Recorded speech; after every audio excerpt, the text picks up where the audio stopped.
10th class आपकी exercise 3.2 का first term हो गया था। अब कुछ रूल्स आप देख लो, फिर इन्हें डिटेल से करते हैं। जैसे फर्स्ट रूल है A1/A2 equal to B1/B2 equal to C1/C2। तो जब ये कंडीशन आपको मिलेगी तो आपका जो नंबर ऑफ सॉल्यूशंस होंगे वो इनफाइनाइट होंगे, यानी कि मैनी सॉल्यूशंस होंगे। लाइंस कैसी होंगी? लाइंस कोइंसिडेंट्स होंगी और कंसिस्टेंट होगा ये, ठीक है। और जब सेकंड टाइप का जो रूल है A1/A2 not equal to B1/B2, यहाँ C1/C2 की ज़रूरत नहीं है जब ये दोनों इक्वल नहीं आते ना, A1/A2 not equal to B1/B2, तब भी ये तीन कंडीशंस आपको मिलेंगी। इसमें वन सोल्यूशन मिलेगा, लाइन इंटरसेक्ट करेंगी और कंसिस्टेंट होगा ये। और थर्ड टाइप का जो आपका रूल है A1/A2 equal to B1/B2 and not equal to C1/C2, A1/A2 equal B1/B2 and not equal C1/C2। इस कंडीशन में नो सोल्यूशन होगा, कोई सोल्यूशन नहीं होगा, लाइंस पैरेलल होंगी और इनकॉन्सिस्टेंट होगा। तो ये लाइंस पैरेलल कोइंसिडेंट्स एंड इंटरसेक्टिंग ये आपकी ग्राफ पे आएंगे। देखो आप कई बार ग्राफ ड्रा करते हो तो उसमें लाइंस कैसी आती हैं, देखो जैसे ये ग्राफ मान लो आपका, तो कई बार आपकी लाइंस ऐसे आ जाती हैं, देखो ऐसे आ जाती हैं, टू लाइन्स आती है, टू इक्वेशन है तो टू लाइन आएंगी, तो ये पैरेलल्स लाइन होगी, ठीक है। और कई बार आप देखते हो कि ग्राफ आपने ड्रा किया कोई भी, जैसे ये आपका ग्राफ है, आपने एक लाइन ड्रा कर दी, जैसे ये लाइन आपने ड्रा कर दी, तो दूसरी लाइन भी इसी के ऊपर ही आ जाती है ऐसे, तो ये होता है कोइंसिडेंट, और इस कंडीशन में उसके मैनी सॉल्यूशंस होते हैं। और थर्ड टाइप है, जैसे जैसे ये कोई ग्राफ है मान लो, तो आपने जैसे फर्स्ट लाइन ड्रा की और सेकंड लाइन ड्रा की तो एक पॉइंट पे इंटरसेक्ट करती हैं, तो इस कंडीशन में उसका वन सॉल्यूशन होता है और ये कंसिस्टेंट होता है। इस टाइप में कोई सॉल्यूशन नहीं होता। देखो लाइन इंटरसेक्ट नहीं कर रही तो कोई सॉल्यूशन नहीं है, पैरेलल लाइंस है और इनकंसिस्टेंट है। इसमें मैनी सॉल्यूशन होते हैं और कंसिस्टेंट होता है, और मैनी सॉल्यूशंस और लाइन कोइंसिडेंट्स होती हैं।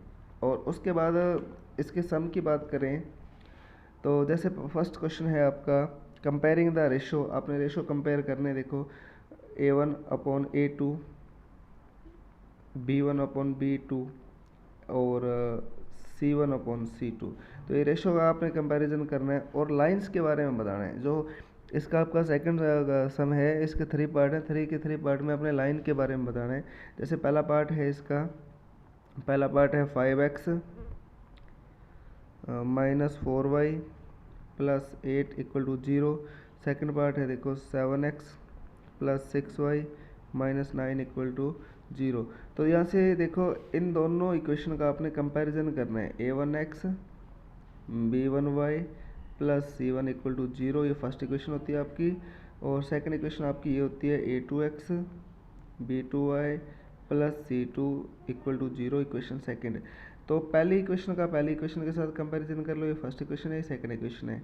तो यहाँ से देखो x के साथ जो भी है ना वो आपका A1 है, यहाँ से देखो, तो यहाँ से A1 की वैल्यू आपको मिलेगी 5, ये आपका B1 होता है, तो B1 की वैल्यू आपको मिलेगी -4 एंड ये आपका C1 है, तो C1 की वैल्यू आपको मिलेगी 8।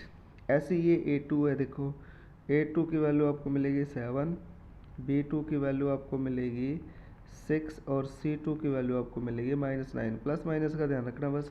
उसके बाद देखो आपने रेशो का कंपैरिजन करना है, तो सबसे पहले आप फाइंड आउट करते हैं A1/A2, अलग अलग आपने फाइंड आउट करने हैं 5/7।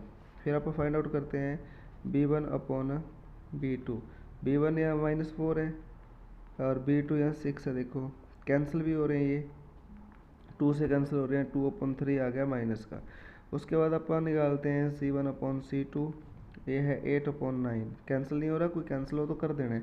अब आप देखो कि A1/A2 5/7 आया है, B1/B2 आया -2/3 एंड C1/C2 आया है 8/9, तो कोई भी इक्वल नहीं आया, कोई भी इक्वल नहीं आया, तो आप इसके यहाँ लिखेंगे therefore A1/A2 not equal B1/B2, बस इतना ही चल जाएगा। जब नॉट इक्वल आ गया ना पहला, तो इतना ही बहुत है, आगे लिखना है तो लिख दो नॉट इक्वल C1/C2। तो इस कंडीशन में क्या होता है, देखो A1/A2 और B1/B2 जब नॉट इक्वल होते हैं तो ऐसी कंडीशन में क्या होता है, यहाँ से देखो हमें लाइंस के बारे में बताना था ओनली। तो लाइंस क्या होती है, लाइंस इंटरसेक्टिंग, तो आप लिखेंगे lines are intersect at one point, ठीक है, यहाँ लिख देना आपने। तो लाइंस आर इंटरसेक्ट 8 1 पॉइंट। ऐसे इसका अगला क्वेश्चन